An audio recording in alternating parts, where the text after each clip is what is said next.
Hi, this is Budo Aspect Sports TV. I'm takumi.yamanaka. Today's theme is Wakanohana, the Ogre of the Dohyō. There have been 3 rikishi named Wakanohana in sumo history. Today, most people in Japan remember Wakanohana III, the older brother of Takanohana. But this time, I want to focus on Wakanohana I. His nickname was the Ogre of the Dohyō. He trained far more than other wrestlers, and this was evident in his explosive physique.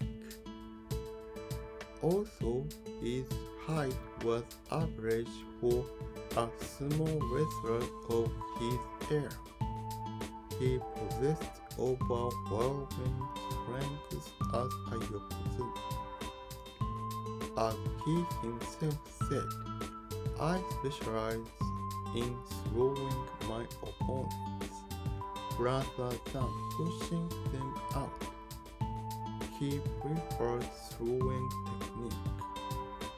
In his bout, he always tried to catch his opponent's mawashi using his enormous core and arm strength.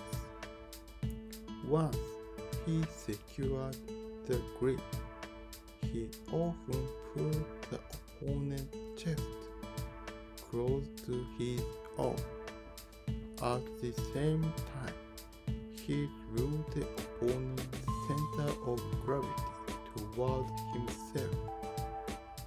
When he executed a throw, he used his chest line as a fulcrum, just like a river.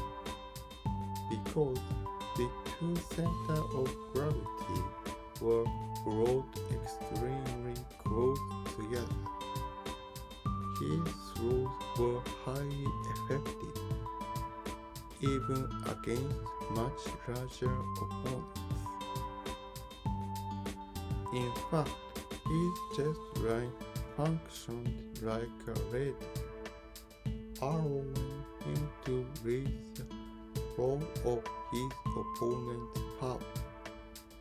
When their chests were closed, he could monitor subtle internal information from his opponent, and his sensitivity was exceptionally sharp. This is why he was able to use yobimodoshi, a very rare kimarike that required reading many changes in an opponent's flow of power. In addition, his arms and legs were extremely strong, so when he caught the opponent's mawashi, he similarly disturbs the opponent's core stability through sheer grip strength. He often said, even if I'm pushed to the edge, there where my sumo begins. True to his word, his performance at the very edge of the ring were phenomenal, supported by his highly trained musculature. Even when he was just one step from defeat, he used his throwing technique to produce dramatic reversal. So impressive that speculators joked he must have had eyes on his foot.